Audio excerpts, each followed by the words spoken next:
وشكلها حلو قوي. عايزه كمان هوريكم دلوقتي منظر مبهر جدا، بس لما اطلع من المكان. هنا كان في حضارة موقع مكتبة اسكندرية، لو احنا كنا حابين ان احنا نقرأ عنها يعني وكده. وكان كمان عندنا الفسفاء، انا مش عارفة ايه ديت، بس برضه اللي كان حابب يقرأ عنها كان موجودة يعني. هنا بقى شوية تماثيل وحاجات وكده. هنا طلعت بقى ده اللي هو ايه، شكل المكتبة تقريبا من بره، او شكل الموقع بتاع المكتبة جوه متحف الآثار. بجد المتحف تحفة جدا جدا، وفيه آثار في منتهى الجمال. المتحف مش كبير قوي برضو، اللي هو في المتوسط وبس.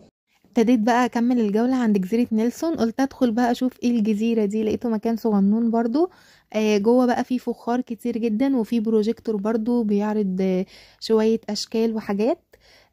بس كده، هي الجزيرة دي كانت صغننة قوي وما فيهاش حاجات كتير. لما